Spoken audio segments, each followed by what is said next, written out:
کیا خوبصورت بات کرتے ہیں اللہ کے بندے حضرت سلطان باہو رحمت اللہ تعالیٰ علیہ فرمانے لگے، اور دل کالے نالو منہ کالا چنگا، جے کوئی رمز پچھانے، دل کالے نالو منہ کالا چنگا، جے کوئی رمز پچھانے۔ چھوڑ، منہ کالا ہو جائے تو کام چل جاتا ہے، لیکن دل کالا ہو جائے تو تباہی اتر جاتا ہے۔ دل نہ تیرا سیاہ کالا ہو، مہربانی کر۔ حضرت سلطان باہو رحمت اللہ علیہ کے جو والد تھے ان کا نام تھا حضرت بازید، جاگیردار تھے، دنیا دار تھے، بہت بڑے مالدار تھے۔ فرماتے ہیں مذہب کی طرف میرا رجحان نہیں تھا۔ چوتھی شادی کی بی بی راستی کے ساتھ۔ بی بی صاحبہ بڑی نیک تھی۔ بی بی صاحبہ کہتی ہیں میرا دل کرتا تھا میرا خامد بھی نمازی ہو جائے، اور عام دنیا دار نہیں تھے، 7 جاگیروں کے مالک تھے۔ بڑا مشکل ہوتا ہے، اے پیران نظام کے آستانوں پہ غریب غریب لوگ رہ گئے، میرا 4 جماعتیں پڑھ جائے یا پیسے آ جائے، انہوں نے تو کسی پیر دی لوڑ ہی کوئی نہیں۔ اور اگر بندہ مالدار ہوتے کئی پیروں دے آپ مرید ہوندے نے، وہ کہتے مینوں آپ کنے پیر سنوٹ کر دین۔ تو بہت بڑے جاگیردار تھے حضرت سلطان باہو رحمت اللہ علیہ کے والد۔ بی بی صاحبہ کہتی ہے نمازی بنانا تھا خامند کو۔ بی بی راستی کہتی ہے میں نے ٹھان لی کہ میں نے اس جاگیردار کو، وڈیرے کو، اس موٹے بڑے چودھری کو میں نے نمازی بنانا اور بنا کے دکھانا ہے نمازی۔ بی بی صاحبہ کہتی ہیں کہ وہ جس خاتون کی بھی باری ہوتی تھی، 4 بیویاں ہوتی تھیں، وہ اس کا حق ادا کرتے تو بعد میں اپنی خوابگاہ میں جا کے آرام کرتے۔ ان کا جو خادم تھا ملازم، وہ رات کو دودھ کا پیالہ انہیں دینے جاتا تھا، سونے سے پہلے ان کے پاس دودھ کا پیالہ پہنچتا تھا۔ تو بی بی صاحبہ کہتی ہیں میں نے رات کو ملازم سے کہا دودھ دینے تو نہیں جائے گا، میں جاؤں گی۔ کہ میں آدھی رات کو دودھ کا پیالہ لے کے حاضر ہوئی۔ تو کیسے آئی؟ میں نے کہا بی بی ہوں، آ گئی ہوں، تو اب مہربانی کریں۔ میں نے کہا اگر اجازت دیں تو آپ کے پیر نہ دبا دوں؟ چل دبا دے۔ بی بی کہتی ہیں پیر دباتے دباتے میں نے کہا اگر اجازت دیں تو صبح نماز کے لیے جگا دوں؟ یہ نماز کی تبلیغ ہو رہی ہے۔ تو بابا جی پتہ کیا کہتے ہیں حضرت بازید؟ کہنے لگے تو مجھے جانتی نہیں، خبردار مجھے تبلیغ کرنے کی کوشش کی، اس گھر میں رہنا ہے تو سانس اونچا نہ لینا، پتہ ہے تو کس کے ساتھ بھی آئی، خبردار۔ کہتے میں چپ کر کے آ گئی۔ اگلے دن پھر دودھ لے کے پہنچ گئی تو انہوں نے آنکھ کھول کے دیکھا میری طرف، پھر آ گئی ہے۔ میں نے کہا میرے خاوند ہیں، میرے سر کے تاج ہیں، پیر دبا دوں؟ کہ دبا دو۔ کہتے ہیں میں نے 10 منٹ پیر دبائے تو میں نے کہا اگر جان کی امان پاؤں تو فجر میں جگا دوں؟ میں نے جلال فرمایا۔ کہنے لگے تجھے کہا تھا نا کہ مجھے کسی کا مشورہ قبول نہیں، تو کون ہوتی ہے مجھے بات کرنے والی، چل دوڑ جا۔ بی بی صاحبہ کہتی ہیں میں 10 دن جاتی رہی۔ کتنے دن؟ انہوں نے سختی بھی کی، برا بھلا بھی کہا، اور کئی دن یہ بھی کہا کہ کل آئی تو پھر یاد رکھنا۔ کہتی ہیں 10ویں دن میں گئی تو حضرت بازید کہتے ہیں میرے دل میں خیال آیا یہ جان چھوڑنے والی نہیں، یہ باز نہیں آئے گی، اور چلو ہے بھی تو میری بیوی، غلط بات بھی کوئی نہیں کر رہی، کہہ بھی نماز کر رہی ہے۔ کہنے لگے اگر میں سویرے اٹھ جاؤں تو پھر دوبارہ تو نہیں آئے گی، تو دوبارہ تو نہیں آئے گی۔ یہ دیکھیں میاں بیوی کا آپس میں رشتہ، سویرے اگر میں اٹھ جاؤں نماز کے لیے تیرے کہنے پہ تو میری جان چھوڑ دے گی تو؟ بی بی صاحبہ کہنے لگی میں دوبارہ نہیں آؤں گی، آپ مہربانی کریں سویرے اٹھ جائے۔ کہنے لگے چل تو میری بیوی ہے، ایک بار مان لیتا ہوں تیری بات، سویرے جگا دینا۔ بی بی راستی کہتی ہے میں پہلے سو کے اٹھا کرتی تھی، وہ رات میں سوئی نہیں۔ کہتے ہیں میں ساری رات رو کے گزار دی، ساری رات، اور بیدار رہ کے گزار دی۔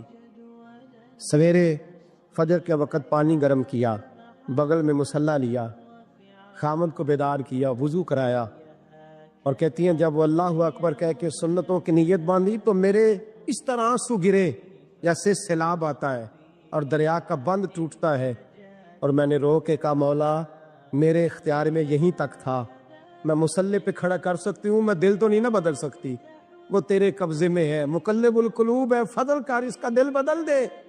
فرماتی ہے میں روتی رہی، 2 رکعتیں پڑھ کے میری طرف دیکھا تو فرضوں کی نیت باندھ لی، اور 2 فرض پڑھ کے پھر میری طرف دیکھا، کہنے لگے خبردار سویرے جگانے آئی تو؟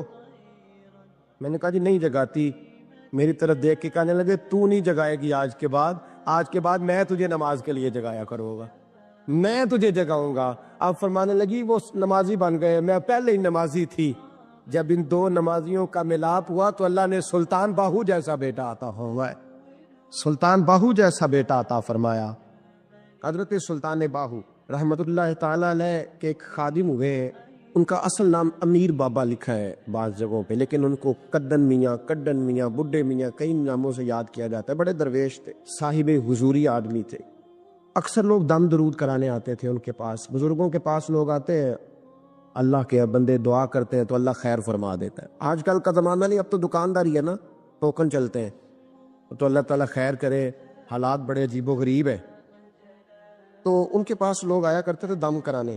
انہوں نے نا دور ایک برتن رکھا ہوا تھا، تو کوئی آدمی آتا تو تھوڑا سا اس میں نذرانہ ڈالتا، نظر تھا حضرت جی میرا یہ کام ہے، یہ کر دو۔ وہ خلیفہ تھے حضرت سلطان باہو کے، وہ گردن جھکاتے، تھوڑی دیر کے بعد سر اٹھاتے، کہتے تیرا کام ہو جائے گا۔ صحیح مسلم کی حدیث ہے، نبی پاک نے فرمایا رب اشغاز اکبر لو اقسم علی اللہ لابرہ۔ اللہ کے کچھ بندے ایسے ہیں جو اللہ کو قسم بھی دے تو اللہ ان کی قسم پوری کر دیتا ہے۔ ان کے کپڑے مٹی سے بھرے ہوتے ہیں، پر اللہ کو کہہ دیں تو اللہ کر دیتا ہے۔ حضرت سلطان باہو کے وہ خلیفہ کہتے ہو جائے گا تو ہو جاتا۔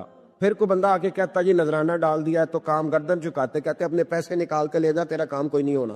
ایک دفعہ کچھ سید زادیاں آ گئیں، انہوں نے آ کے نا اس زمانے میں 100 روپیہ سمجھ لے کہ آج کل لاکھ روپیہ بابا جی کے نذرانے والے گلے میں ڈالا اور آ کے کہا کہ بابا ہمارے نا ایک بچے کو سزائے موت ہو گئی اور حلفاً بتاتے ہیں کہ ناجائز پھانسی کا حکم ہوا ہے، تو تیری رب رسول کی بارگاہ تک رسائی ہے، مہربانی کا، سیدوں کا بچہ ہے، مہربانی کا۔ بابا جی نے گردن جھکائی اور کہا اپنا 100 روپیہ نکال کے لے جاؤ، مشکل ہے بچہ بچے تو میں کچھ نہیں کر سکتا۔ سیدزادیاں تھی، روتی ہوئی لوٹ گئیں۔ بچے کی نانی زندہ تھی، ان کو جا کے بتایا تو وہ رونے لگ گئیں، کہنے لگی تمہیں بات نہیں کرنی آئی، اللہ کے بندے بڑے نرم دل ہوتے، تمہیں منانا نہیں آیا، ورنہ یہ ہو سکتا تھا۔ میں جاتی ہوں۔ وہ آئی، 100 روپیہ ڈالا اور بابا جی امیر صاحب کے پاس بیٹھ کے کہنے لگی بابا بات یہ ہے کہ ہم سید ہے سارا ہمارے گھرانے کا، پر چلو آج تک رسائی تیری ہے، آج کل تیرے تعلقات مضبوط ہیں تو مہربانی کر، کوئی غلط بات نہیں، بچے کو پھانسی غلط ہو رہی، مہربانی کر۔ بابا کہنے لگا اماں میرے بس میں نہیں، میں بھی تو اللہ کا کمزور بندہ ہوں نا، مالک کا کمزور بندہ ہوں، کوئی ضروری نہیں، دعا پہ فضل ہوتا ہے، اگر اس کی مشیت ہو تو پھر بندہ کیا کر سکتا ہے۔ تو اماں یہ کام نہیں ہو سکتا، تو اماں رونے لگ گئی، کہنے لگی کوئی نہیں، میں قیامت کے دن حضور کی بارگاہ میں تیری شکایت کروں گی، میں کہوں گی کہ میں نے بتایا تھا میں سید ہوں، اس نے توجہ نہیں کی، میرا کوئی خیال ہی نہیں کیا۔ تو بابا صاحب فرمانے لگے اماں پیسے نہ نکالنا، جا تیرا کام ہو جائے گا، جا تو ہو گیا تیرا مسئلہ حل، ہو جائے گا۔ وہ آپ پیسے رکھتے تھے تو سال کے بعد، 6 مہینے کے بعد، مہینے کے بعد جا کے حضرت سلطان باہو کو دے کے آیا کرتے، وہ وہاں لنگر میں یا کسی جگہ خرچ کرتے۔ جس دن اس بچے کی پھانسی کا وقت تھا نا تو وہ بابا جی حضرت سلطان باہو کے پاس چلے گئے۔ حضرت سلطان باہو کے مزار پہ جو دوست گئے ہیں یا میرے ساتھ گئے ہیں وہ جانتے ہیں کہ گڑھ موڑ سے یوں مڑتے ہیں، آگے دربار ہے، تو گڑھ موڑ پہ حضرت سلطان باہو ان کے استقبال، ان کو وہاں پتہ چل گیا کہ وہ آ رہا ہے۔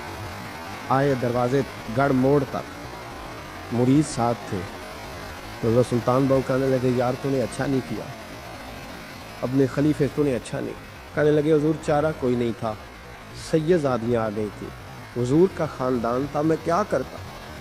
مرید کہتے ہمیں سمجھ نہیں آ رہی کہ یہ کیا ہو رہا ہے۔ کہنے لگے مجبوری تھی، کیا کرتا، کدھر جاتا، حضور کا خاندان تھا۔ کہا تو نے اچھا نہیں، کہتے ہمیں نہیں سمجھ آ رہی کہ تو نے اچھا نہیں کیا، وہ کہتے ہیں حضور کا خاندان تھا، ہمیں اس کا معنی کیا ہے۔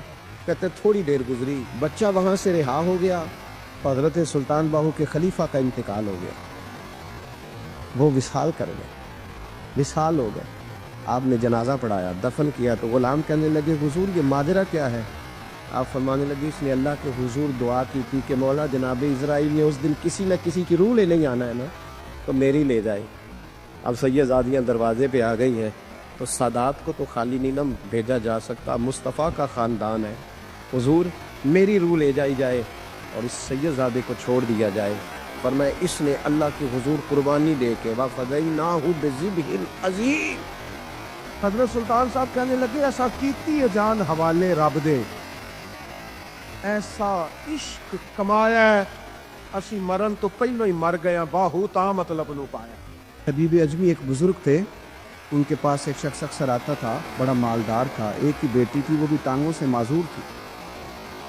آپ اکثر اس کو کہتے کہ تو توبہ کر، اللہ کی بارگاہ میں رجوع کر۔ ایک وقت ایسا آتا ہے کہ پھر انسان کا جب کوئی اپنا نہیں رہتا پھر اسے مصلی یاد آتا ہے۔ لیکن اگر مصلی کی عادت بچپن سے پڑ جائے نا تو پھر ذرا آسان ہوتا ہے اللہ سے دل لگانا. وہ اکثر آپ اس کو کہتے ہیں کہ ٹھیک ہو جائے, ایک ہی تو بیٹی ہے, وہ بھی بیچاری معذور ہے, تو کہاں دولت لے جائے. آج کرتا ہوں, ہم تاریخیں دیتے رہتے ہیں نا اللہ تعالیٰ کو معاذ اللہ کہ رمضان سے میں نے نیک ہو جانا, عمرہ کر کے آؤں گا تو پھر میں پکا نمازی ہوں. خدا کے بندو, کس نے تجھے بتایا ہے کہ رمضان تک تو زندہ رہے گا؟ کس نے خبر کی کہ عمرہ کرنے تک تو بچے گا؟ حضرت ابی بدمی اس کو کہتے تو کہتا بڑی جلدی ٹھیک ہو جاؤں گا. ایک دن سویرے سویرے توبہ کرنے آ گیا. آپ نے فرمایا کیا ہوا؟ تو کہنے لگا حضرت جی کل ایک 15 سال کا نوجوان ملا ہے اور مجھے توبہ کرا گیا. مزہ ہی اس عمر میں اللہ اللہ کرنے کا. نبی کریم سے محبت بھی کرنی ہو تو یہی عمر ہے. عشق لگا سی کھیڈاں کھیڈ دی نی تے پھر مینوں کھیڈاں بھول گئیاں. کجل پایا سی میں یار دے ویکھنے نے, پھر او دی یاد وچ روندے ہی رول گئیاں. حیدر شاہ اس گلی کدے نہ رول دی, پر ہن تے رول گئی. جن لوگوں نے ابو جہل کو قتل کیا تھا ان کی عمریں بھی 15 سال. ہم تو بڑے نہیں نہ ہوتے ساری زندگی, نہ ہمیں کو بڑا ہونے دیتا ہے. ہم بڑے ہی نہیں ہوتے, یہ تو عمر ہے کچھ کر گزرنے. 15 سال کا نوجوان توبہ کرا گیا. تو حضرت ابی بجمی کہنے لگے وہ کیسے؟ کہنے لگا حضرت جی میں کل منڈی گیا تھا, مجھے کچھ سامان خریدنا تھا, تو بغداد کے بازار سے میں نے مچھلی خرید لی 10 کلو. باقی بھی سامان تب خود لے جا نہیں سکتا تھا. تو مزدور آپ کو پتہ ہے بیچارے آدمی سڑکوں پہ بیٹھے, مزدور بیٹھے تھے. تو ایک نوجوان 14-15 سال کا, چہرے پہ بڑی روشنی. میں نے اس کو کہا بیٹے مزدوری کرو گے؟ کہنے لگا حضور مزدوری بھی کرتا ہوں, پڑھائی بھی کرتا ہوں, اور جو اللہ کو منظور ہو اس کی عبادت بھی کرتا ہوں. میں نے اسے کہا کہ یہ میرا سامان ہے فلان جگہ پہنچانا ہے, کیا لوگے؟ کہنے لگا 3 دینار مزدوری. سودا طے ہو گیا, اس نے سامان اٹھا لیا. کہتے ہیں رستے میں ظہر کا وقت ہو گیا. کہنے لگا چچا اگر اجازت ہو تو نماز پڑھ لوں. 15 سال کا تھا. کہتے میں رکھ کے نا وہاں سامان تو پھٹے پہ بیٹھ گیا, نماز پڑھنے چلا گیا. باقی لوگ دیر سے آئے, وہ بچہ جلدی آ گیا. میں نے کہا بیٹے آپ جلدی آ گئے. کہنے لگے نفل چھوڑ دیے, اب یہی نہ سمجھ لیں کہ کام چور ہے, میں بعد میں پڑھ لوں گا. کہتے ہیں وہ دوپہر کا وقت, رمضان بھی نہیں تھا. میں اس بچے کو نوجوان گھر لے گیا, اور میں نے اپنی بیوی سے کہا کہ بڑا نیک ہے, نمازی ہے. اور راستے میں یہ بھی ہوا ہے کہ میں نے اسے ایک دفعہ کہا ہے کہ یہ مجھے تھوڑی دیر کے لیے دے دو, گرمی بڑی ہے, تمہیں پسینہ آ رہا ہے, میں اٹھا لیتا ہوں. کہنے لگا نہیں چچا میں رزق حلال کھاتا ہوں, اگر آپ اٹھائیں گے تو میں 3 دینار مزدوری پوری نہیں لوں گا, تو پیسے کم کروں گا. میں نے طے کیا ہے کہ اٹھاؤں گا. تو کہتے ہیں میں نے اپنی بیوی کو بتایا تو بڑی متاثر ہوئی. کہنے لگی دوپہر کا کھانا پک گیا, اسے کو روٹی کھا لے. رمضان بھی نہیں تھا. کہتے میں باہر نکلا, اس کو 3 دینار تھمائے. تو میں نے کہا بیٹے ایک بات میری مانو گے؟ کہنے لگا بتائیے. میں نے کہا کھانا پکائے کھا لو. کہنے لگا میں معافی چاہتا ہوں, میں نے روزہ رکھا ہوا ہے. حضور نے حکم دیا, حکم نبی کریم نے حکم دیا ہے, بخاری مسلم کی حدیث ہے. فرمایا نوجوانوں اگر تمہارے پاس طاقت ہے تو نکاح کر لو ورنہ روزے رکھو. حکم دیا, یا نکاح اور یا روزے, یہ سرکار کا حکم ہے. بھائی نفلی روزہ نفس کی قوتوں کو کچلتا ہے, انسان میں نورانیت اور روحانیت لاتا ہے. کہتے وہ کہنے لگا میں نے روزہ رکھا ہے. میں اور متاثر ہو گیا. میں نے کہا اب کیا کرو گے, کہیں اور جانا ہے؟ کہنے لگا نہیں, میں جس دن 3 دینار کما لیتا ہوں پھر میں مزید لالچ نہیں کرتا, باقی وقت یا قرآن مجید پڑھتا رہتا ہوں یا نبی پاک پہ درود شریف پڑھتا رہتا ہوں. آپ بتائیں. تو میں نے کہا کہ افطار میرے ساتھ کر لو. کہتے ہیں میں اسے مسجد چھوڑ آیا اور خود میں لوٹ آیا. افطار کے بعد میں اسے لایا, کھانا کھلایا, عشاء پڑھی. اس کا گھر دور تھا, میں نے ڈرائنگ روم کھول دیا, بیٹھک کھول دی, وہیں وہ سو گیا. میری 20 سال کی معذور بچی کبھی چل نہیں سکتی تھی, کوئی طبیب کوئی حکیم میں نے چھوڑا نہیں تھا اس کو دکھایا نہ ہو. ایک ہی بیٹی, وہ بھی معذور پیدائشی. اس کے کمرے میں گئے, میاں بیوی اسے کھانا کھلا, بتایا بیٹے ایک نوجوان ہے, بڑا نیک ہے, ہمارے گھر میں آج بڑا پرہیزگار. پتہ ہے حضور نے کیا فرمایا؟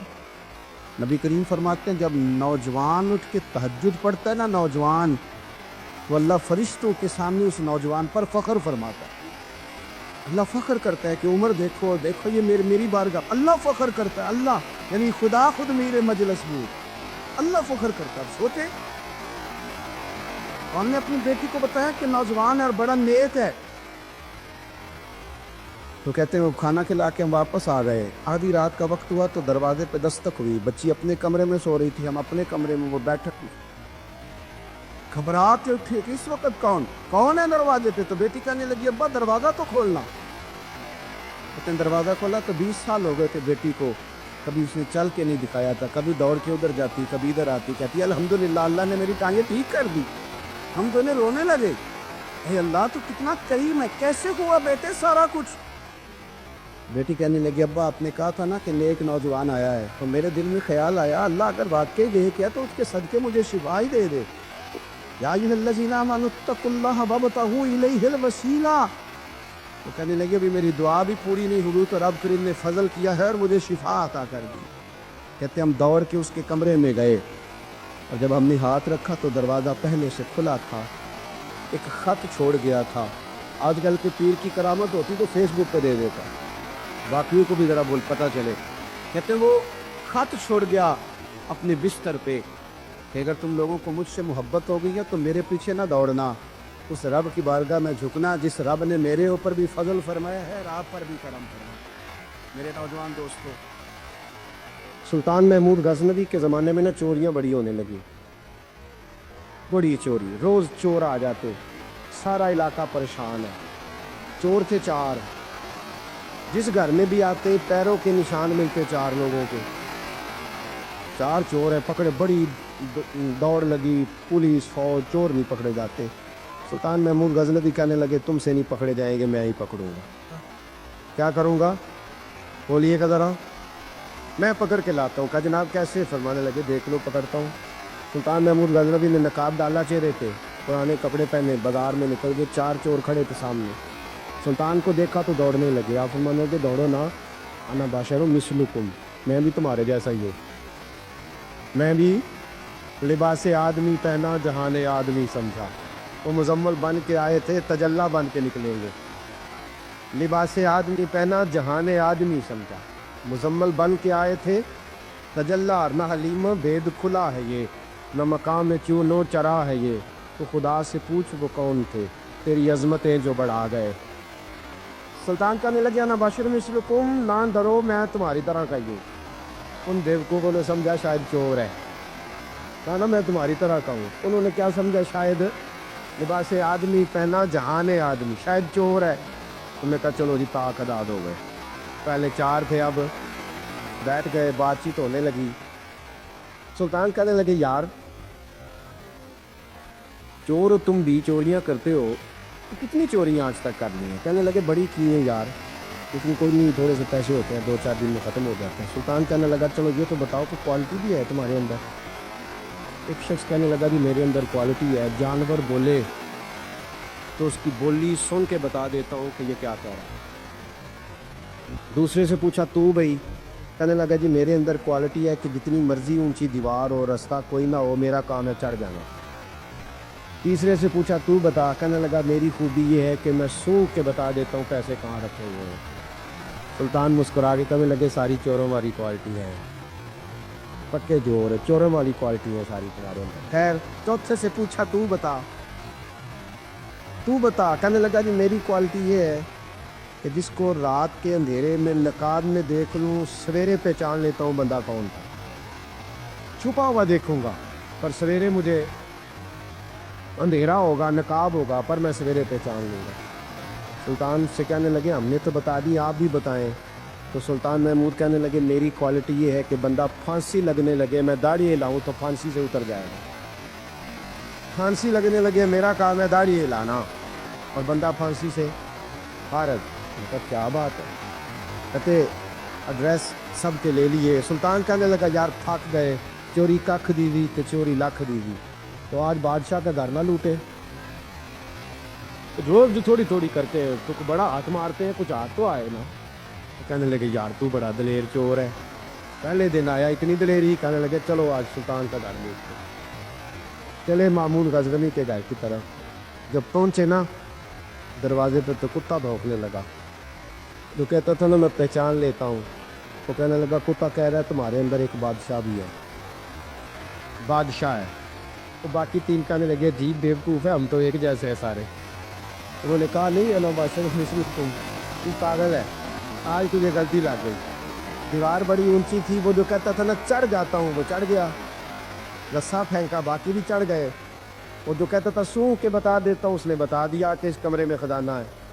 لوٹا، نیچے آئے، اس کو ایک جگہ پہ لے کے بیٹھے بانٹنے کے لیے. سلطان کہنے لگے بیوقوف ہو, کوئی معمولی گھر نہیں لوٹا, بادشاہ کا گھر لوٹا ہے. سویرے گلی گلی پولیس دوڑے گی, فوجی دوڑیں گے, ایک سوئی بھی پکڑی گئی تو پکڑے جائیں گے. خزانہ زمین میں دبا دو, بات ٹھنڈی ہوگی تو آ کے اس کو اکھیڑیں گے, بانٹ لیں گے. ایڈریس پہلے لے لیے تھے, وہ سب اپنے اپنے گھروں کو چلے گئے. سلطان آئے, سپاہیوں سے کہا کہ 4 بندے اٹھا لاؤ, اور فلان جگہ خزانہ دفن کیا وہ بھی اٹھا لاؤ. اب قاضی صاحب کی عدالت میں مقدمہ چلا, جرم ثابت ہو گیا, چاروں کو سزائے موت ہو گئی. اب وہ چاروں کہتے ہیں 4 تو ہمیں, 5واں کدھر گیا؟ 5واں کدھر ہے؟ انا باشر مثلکم, وہ کہتا تھا تمہاری طرح کہوں, وہ کدھر ہے؟ جس دن پھانسی لگنی تھی نا, توجہ ہے آپ کی, جس دن پھانسی لگنی تھی, محمود غزنوی نے کہا کہ پھانسی لگتے وقت پہلے مجھے ملا لینا. وہ جب جا رہے تھے نا وہاں پھانسی لگنے کے کمرے میں, تو حکم تھا محمود کا. اب ان کو آئے لے کے چاروں محمود غزنوی کے پاس, تو رات کو تو نقاب میں دیکھا تھا, اندھیرے میں دیکھا تھا. وہ جو کہتا تھا نا پہچان لیتا ہوں, وہ آگے بڑھا, کہنے لگا حضرت جی پھانسی لگنے لگی ہے, ذرا داڑھی تو ہلا دے, مہربانی تو فرمائے, لگنے لگی ہے پھانسی, مہربانی کرے, مرنے لگے ہیں. سلطان محمود کہنے لگے ان کو پھانسی, بس وہ داڑھی ہلی, پھانسی گئی. محمود غزنوی نے کہا چوری نہ کرو, دربار میں آ جاؤ, نوکری پہ بیٹھو, جو تنخواہ کہتے ہو دیتا ہوں, چوریاں چھوڑ دو. چوریاں بھی چھوڑ دی, بندے بھی بن گئے. محمود غزنوی نے بازو تھاما اور اپنے تیر حضرت ابو الحسن خرقانی کے پاس لے گئے, بیعت بھی کرایا, اللہ اللہ بھی سکھائی, ولی بھی بن گئے. اللہ ابو نور صاحب علیہ رحمہ فرماتے ہیں بس یہی بات ہے, ولی اندر ہی پھرتے رہتے ہیں, اندر ہی گھومتے رہتے ہیں, لوگ سمجھتے ہیں ہمارے جیسے ہی ہیں, بس تعلق ٹھیک رکھنا, قیامت میں پھانسی لگنے لگے گی, ان کی داڑھی ہلے گی, اللہ نجات عطا فرما دے گا. دل بے چین اس لیے رہتے ہیں کہ یہ جو پیاس اور جو طلب کرتے ہیں وہ ہم انہیں پہنچاتے نہیں. دل بے قرار اس لیے رہتے ہیں کہ یہ رب رسول کی محبت سے ٹھنڈے ہوں گے, ہم ادھر ادھر کی چاہتے لیے پھرتے ہیں. ان کے اندر بے قراری اس لیے ہے کہ ہم نے امیدیں لوگوں سے وابستہ کر لی ہیں, جو لوگوں سے نہیں کرنی چاہیے تھی, اللہ رسول سے کرنی چاہیے. ہم نے اسباب کو اختیار کرنا ہے, بھروسہ اسباب پر نہیں, بھروسہ تو اللہ تعالیٰ پہ کرنا ہے. تو جب تک دیکھیں نا قرآن مجید نے کیا کہا, قرآن مجید نے کہا والذین آمنوا اشد حبا للہ, فرمایا وہ لوگ جو ایمان لے آئے وہ اپنے رب سے شدید محبت کرتے, اپنے رب سے پیار کرتے ہیں. ان کے سجدے بوجھ نہیں, ان کے سجدے تو لذت ہیں. انہیں نماز کے لیے لانا نہیں پڑتا, جبر نہیں کرنا پڑتا, ان کے تو دل کھچے چلے آتے ہیں. ان کو تو پیار ہو گیا, رات ساری بیت گئی اور ایک سجدہ بھی مکمل نہ ہوا. وہ تو مال چونکہ اللہ نے دیا ہے تو راہ خدا میں خرچ کرتے وقت ان کی طبیعت کسی قسم کا تکلف نہیں محسوس کرتی, کوئی بوجھ نہیں محسوس کرتی, کیونکہ وہ ہر چیز سے بڑھ کر اللہ رسول سے پیار کرتے ہیں. تو یہ چیزیں ان کے سامنے کبھی بھی رکاوٹ نہیں بنتی. اور دل میں سب سے زیادہ محبت اللہ کی, اور جہاں تک تعلق ہے میرے رسول پاک کا, اللہ کریم نے فرمایا النبی اولی بالمؤمنین من انفسہم, فرمایا یہ جو نبی ہے نا یہ تو مومنوں سے ان کی جانوں سے بھی زیادہ قریب ہے. تو ہر وقت دل کی دھڑکنوں میں, روح کی ٹھنڈک میں, قلب میں, دل میں, روح میں, ذہن میں جو چیز ہر وقت سمائی ہے نا مومنوں کے, وہ رسول پاک کی ذات ہے. اگر رات ساری بندہ یہی سوچتا رہے کہ سویرے یار کس طرح کام چلانا ہے, پیسے کیسے آئیں گے, جو میرے پاس 2 لاکھ ہے اسے 6 کیسے کرنا ہے, اور یہ 6 ہے یہ 12 کیسے ہو سکتا ہے, اور جناب یہ دنیا میری کیسے آگے بڑھ سکتی ہے, اور یہ جو پلاٹ پڑا ہے نا میرے گھر کے بالکل سامنے کیسے کچھ چکر چلے کہ میرا ہو جائے, گاڑی ہے ذرا چھوٹے ٹائروں والی بڑے ٹائروں والی کیسے آ سکتی ہے. اگر 24 گھنٹے منصوبہ بندی دنیا حاصل کرنے سے دین منع تھوڑا کرتا ہے. حضور نے تو فرمایا محنت کر کے کمائی کرنے والا اللہ کا دوست ہے, منع نہیں ہے, لیکن ہر وقت اسی گنتی میں رہنا, اسی کے شمار میں رہنا, الجھ جانا, اور جو اصل چیز تھی اس کو چھوڑ جانا. ہم نا نیکی کرتے ہیں, مومن ہوتے ہیں, لیکن اس کی لذت نہیں پاتے.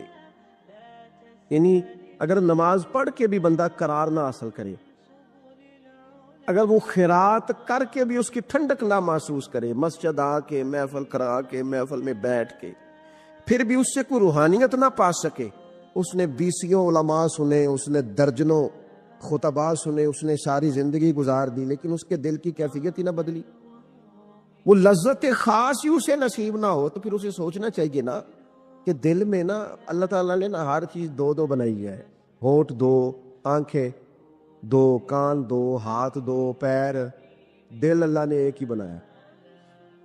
یہ نہیں ہو سکتا کہ چلو ایک طرف مجھے رکھ لو ایک طرف کسی اور کو رکھ لو، دل ہی ایک بنایا ہے۔ وہ کہتا ہے بس دل ایک ہے تو رب رسول ہی رہیں گے اس میں ادھر ادھر کی چاہتے نہ لے آنا، جب تک دل کے اندر پوری طور پر اللہ رسول کی، بخاری مسلم میں حدیث ہے، نبی پاک علیہ الصلوۃ والسلام نے فرمایا اگر تم چاہتے ہو نا تمہیں ایمان کی لذت نصیب ہو، آپ زیادہ غور کریں میری بات پر، ایک ہے کھانا، ایک ہے مزیدار کھانا، ایک ہے مومن ہونا اور ایک ہے مومن ہونے کا مزہ آنا، لذت نصیب ہونا کہ میں صاحب ایمان ہوں۔ فرمایا اگر تم چاہتے ہو کہ تمہیں ایمان کی لذت نصیب ہو، یہ حدیث آپ نے بھولنی نہیں، بخاری مسلم میں، اگر چاہتے ہو کہ ایمان کی لذت نصیب ہو تو 3 کام کرو۔ یا رسول اللہ صلی اللہ تعالی علیہ وسلم کون کون سے؟ حضور فرمانے لگے پہلا کام یہ کرو کہ ہر چیز سے بڑھ کر اللہ رسول سے محبت کرو۔ غور کر لینا، یہ جو جھوٹی انا کے بت بنائے ہوئے نا، میری عزت، میری برادری، میری افسری، میرا قبیلہ، میری کرسی، یہ غور کر لینا ہے کہ کرسیاں زیادہ پیاری ہیں، اقتدار زیادہ پیارا ہے کہ اللہ رسول؟ ایک طرف رسول اللہ کی شریعت اور ایک طرف تیری برادری کے رسم و رواج، لیکن شادی والے دن رسم و رواج جیت گئے، کدھر گئی تیری محبت رسول؟ وہ صرف محفل والے دن تھی، ربیع الاول شریف میں تھی۔ ہم تو دیندار سمجھتے ہی اس کو ہیں جس کے گھر میں شادی ہو تو پتہ چلتا ہے کتنا دیندار ہے، محفل میں تو سارے دیندار ہوتے ہیں، یہ تو پتہ ہی تب چلتا ہے جب کسی کا انتقال ہو جائے، نہ گھر میں کوئی خوشی آئے کہ اب یہ کتنا دیندار ہے، اب پتہ چلے گا۔ مسجد میں تو سارے دیندار ہیں۔ فرمایا اگر چاہتے ہو کہ لذت ایمان نصیب ہو تو ہر چیز سے بڑھ کر اللہ رسول سے پیار کرو، اور دوسرا فرمایا جس سے بھی پیار کرو نا اللہ رسول کی رضا کے لیے کرو، شکریہ کا تکلف بھی چھوڑ دو، وہ میرا احسان مانے گا یہ بھی چھوڑ دو، میری تعریف کرے گا یہ بھی چھوڑ دو، فقط اللہ رسول کی رضا کے لیے رشتے بنانے شروع کرو، مومن ہونے کا مزہ آئے گا۔ جتنے ہم شکوے کرتے ہیں نا رشتہ داروں کے، بھائیوں کے، قبیلوں کے، برادریوں کے، یہ سارے ختم ہو جائے اگر ہم محبت اللہ رسول کی وجہ سے کرنی شروع کر دیں۔ اگر بنیاد اللہ رسول کی رضا ہو تو ہماری طبیعتوں میں کسی کے لیے نفرت پیدا نہ ہو، بے ادبی پیدا نہ ہو، کوئی ایسا ماحول نہ ہے۔ کیوں کہ ہم ڈائریکٹ پیار ہی نہیں کرتے، ہم جس سے بھی پیار کرتے ہیں درمیان میں رب رسول کو رکھ کے کرتے ہیں، اور حضور فرماتے ہیں قیامت کے دن رب اعلان کرے گا، اللہ فرمائے گا وہ کہاں ہیں جو دنیا میں میری رضا کے لیے آپس میں پیار کرتے تھے؟ یا اللہ کیا ملنے والا ہے؟ اللہ فرمائے گا آج میرے عرش کے سائے کے علاوہ سایہ کوئی نہیں، جو دنیا میں میری رضا کے لیے آپس میں پیار کرتے تھے انہیں آج میں اپنے عرش کا سایہ عطا کروں گا۔ تو اگر ایمان کی لذت چاہتے ہو، ایک تو ہر چیز سے بڑھ کے اللہ رسول سے پیار کریں، ایک جس سے بھی پیار کریں اللہ رسول کے لیے کریں، اور دوسرا فرمایا مومن ہونے کے بعد، کلمہ نصیب ہونے کے بعد، ایماندار ہونے کے بعد کفر کی طرف جانا اتنا ناپسند کریں، اتنا ناپسند کریں اتنا کوئی آگ میں جانا ناپسند کرتا ہے، اتنا ناپسند کریں۔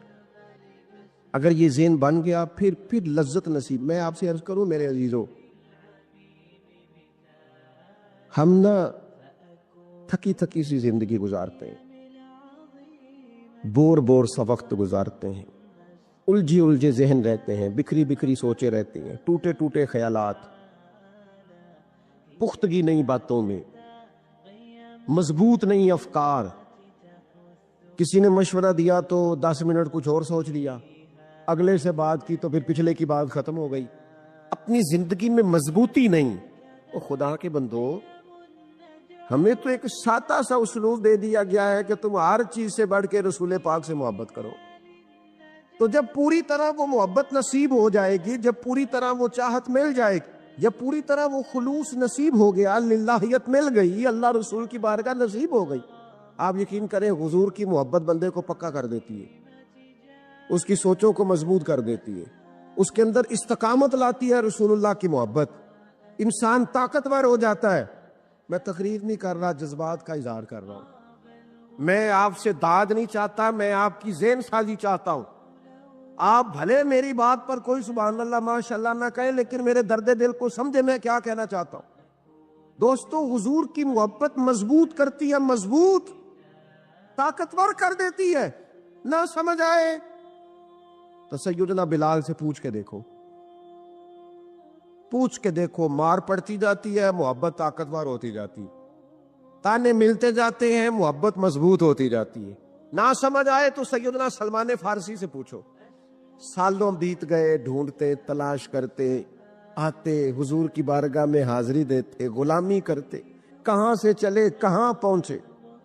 اگر نہ سمجھ آئے تو حضرت خبیب سے پوچھو، نہ سمجھ آئے تو بدر میں جا کے شہید ہونے والوں سے پوچھو جی محبت کتنا طاقتور کرتی ہے۔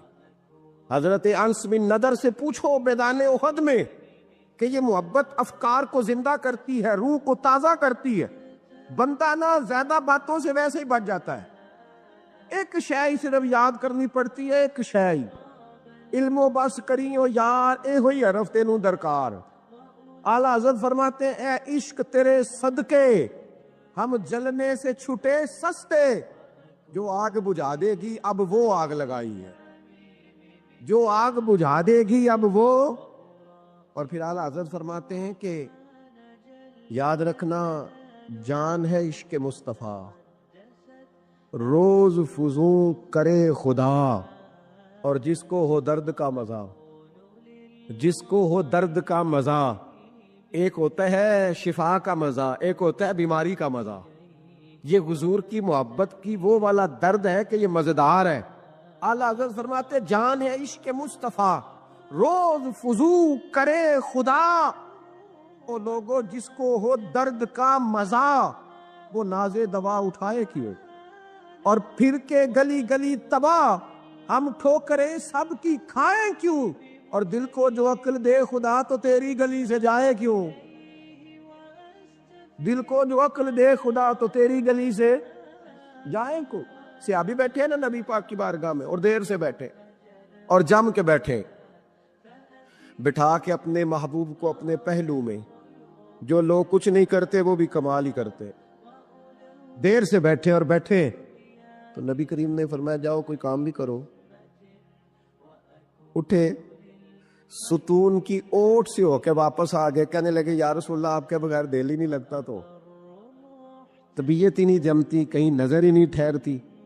جب تک آپ اپنے دل کی کیفیات، یار ہمارے بزرگ، ہمیں تو وقت نہیں ملنا چاہیے، اگر ہمارا دعویٰ ہے کہ ہمیں حضور سے محبت ہے تو وقت ہی نہیں ملنا چاہیے، سیرت ساری پڑھ لی ہے ہم نے، حضور کی احادیث یاد کر لی ہیں، نبی پاک کے فضائل پر جو کتابیں لکھی گئی ہیں وہ ہمارے پاس ہیں۔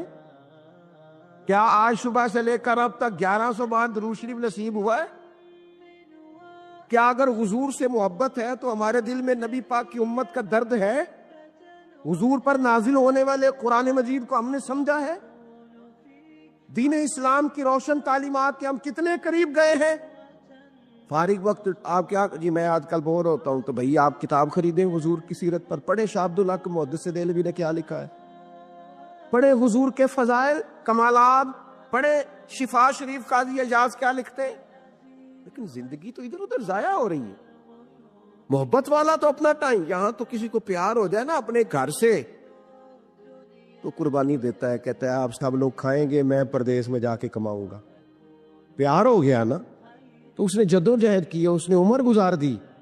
ہمیں اگر پیار ہو تو پھر انداز کچھ اور ہو، تھوڑا سا نا اپنی قلبی واردات پر توجہ دیں، اپنے دل سے پوچھیں، ایک تسبیح رکھ لیں ہاتھ میں، اس طرح موبائل ہو نا بندے کے پاس تو چین نہیں نہ لینے دیتا، جس طرح موبائل ہاتھ میں ہو تو چلتا رہتا ہے نا، انشاءاللہ تسبیح بھی ہاتھ میں ہوگی تو درود پاک چلتا رہے گا۔ یہ کریں یہ کام، حضور کے تذکار جمیلہ، نبی پاک کا تذکرہ، اپنے قلب اطہر میں حضور کی محبت کو. آپ دیکھیں نا کبھی صحابہ کا مزاج، ایک ہوتا ہے بڑے مشورے کرنا اور ایک ہوتا ہے زندگی میں نا ایک حرف یاد کر لینا. صحابہ نے نا ایک سبق یاد کیا تھا کہ جو حضور کہہ دیں گے نا، یہ بڑا مختصر، بڑا جامع، بڑا مزیدار اور سارے پہلوؤں کو اکٹھا کرنے والا سبق ہے. جو کریم کہہ دیں گے نا، لمبی چوڑی دوڑ ہی نہیں، جو حضور فرما دیں گے. حضرت صدیق اکبر سے پوچھا آپ کو پسند کیا ہے؟ کہنے لگے حضور آپ کو دیکھتے رہنا. میرا دل کرتا ہے میری بیٹی گھر میں خدمت کرے. حضور میرا دل کرتا ہے اللہ مجھے مال دیتا رہے، میں آپ کے قدموں پہ قربان کرتا رہوں. سانو تے قید سجن دا گہنا ہے، وہ جینجے رکھے ایسا اونج رہنا ہے. ہم نے نا طے کر لیا ہے، ہم نے ادھر ادھر ایک مختصر سے سبق یاد کر لیا. آپ یاد رکھیں ہمارے پاس کوئی نہ کوئی لذت ہے، کسی نہ کسی چیز کے پیچھے دوڑ رہے ہیں. ہر بندہ دوڑ رہا ہے، کچھ مان کے دوڑتے ہیں، کچھ نہ مان کے دوڑتے ہیں، لیکن دوڑ لگی ہوئی ہے. آپ یقین کریں میں ایسے لوگوں کو بھی جانتا ہوں جو ڈھونڈ کے محفل میں جاتے ہیں. آج میں نے اپنے نبی کی نعت سنی ہے. میں ایسے لوگوں کو بھی جانتا ہوں جن کو کتاب مل جائے نا، ٹائٹل پہ لکھا ہو حضور کا تذکرہ، دوڑ کے خرید لیتے ہیں. میں نے دیکھا ہے کہ حضور کے میلاد پاک میں وہ یوں خرچ کرتے ہیں کہ جیسے بس پوری کیفیت طاری ہو گئی. نبی پاک کی نسبت جہاں نظر آئی، حضور کے اصحاب کی بات آئی یا اولاد کی بات آئی، امت کے اولیاء کی بات آئی یا علماء کی بات آئی، دین کے طلباء جو مدرسوں میں پڑھتے ہیں ان کی بات، جہاں جہاں ذکر آیا. ہم نے نہ کبھی قطرے پہ غور کیا اور نہ دریا دیکھا، بس جہاں تیری جھلک دیکھی وہیں ڈوب گئے. اپنے دل میں اس محبت کو پیدا کریں. میں آپ سے عرض کروں، اولادیں بھی پریشان ہیں ہماری. ہم نے بچوں کو پیسے دیے ہیں، ٹائم نہیں دیا. ہم نے بچوں کو گھر دیا ہے، خاندانی ماحول نہیں دیا. اب شکوہ صرف بچے سے نہیں کہ وہ موبائل پہ ہے، ابا بھی تو موبائل پہ ہی ہے نا، وہ بھی تو نہیں نا چھوڑ رہا. بچے جو چھوٹے موٹے سوالات اپنے ماں باپ سے پوچھتے تھے تو ایک خاندانی روایات، ان کا حسن منتقل ہوتا تھا، وہ اب رخصت ہو رہا ہے. بچے اپنے گھروں میں، آپ کو پتہ ہے یہ صحابہ کی اولادیں کیوں جان قربان کرتی تھی نبی پاک پہ؟ انہوں نے گھر میں جو دیکھا تھا نا اپنے ماں باپ کو کرتے، تو وہ تیار تھے. ایک سے ایک بڑھ کر تھا. حضرت عمر بن جموح جنگ میں آئے تو چاروں بیٹوں سمیت آئے، اولادیں ساتھ آئیں ان کی. کیوں؟ انہوں نے اپنے بچوں کو وقت دیا، ٹائم دیا، ان کی تربیت کی. دیکھیں ایک ہے میں تقریر کروں، تقریر سے بھی بچے سیکھیں گے. ایک ہے کہ جو ان کا باپ کرتا ہے. میں اکثر ایک مثال دیتا ہوں، میں کہتا ہوں کہ کئی دفعہ گھر میں نا اماں کہتی پتر چپ کر جا، تیرا ابا آج کل پریشان ہے، ناراض ہو جائے گا، چپ کر، ابھی بات نہ کرنا، کاروباری ٹینشن چل رہی ہے. ہوتا ہے کہ نہیں؟ پتر آج نہ بات کرنا، آج تیرے ابا جی کا موڈ نہیں ٹھیک ہوتا ہے نا. تو کبھی کبھی یوں بھی ہونا کہ ابا بستر میں رو پڑے تو پتر اٹھ کے جا کے پوچھے اماں جی خیر ہے، تو اماں بھی رو پڑے. اماں بتاؤ تو صحیح ہوا کیا؟ آپ تو اماں کے پتر تمہارے باپ کو نا حضور کا مدینہ یاد آ رہا ہے. آپ یقین کریں یہ رنگ اولاد پہ وہ رنگ چڑھائے گا، یہ انداز وہ انداز سکھائے گا. ابا پیسوں کے لیے تو روز روتا ہے، زمینوں جائیدادوں کے لیے روتا ہے، میرا کاروبار نہیں چلتا روتا ہے. کاش یہ کبھی حضور کی محبت میں روئے، یہ کبھی اس درد سے تڑپے، کبھی اس کی وہ کیفیت بنے. تو بچے کو کہنا نہیں پڑے گا اپنوں کے تو آنسو دیکھ کے بندے کے آنسو آ جاتے ہیں. کسی نے حضرت سید احمد کبیر رفاعی سے پوچھا کہ بابا اتنا بڑا درجہ، اتنا بڑا مقام کیسے ملا؟ تو بابا جی کہنے لگے زندگی میں کبھی کسی کو حقیر نہیں سمجھا، کسی کو کبھی حقیر، کبھی کسی کو اپنے سے کمتر نہیں سمجھا. تو اللہ نے دیکھیں نا، اگر آپ نہیں سمجھیں گے تو اس کے لیے بھی آپ کو عنوان مل جائیں گے، اور اگر سمجھنا ہے اپنے آپ کو بڑا تو اس کے لیے بھی موقع مل جاتے.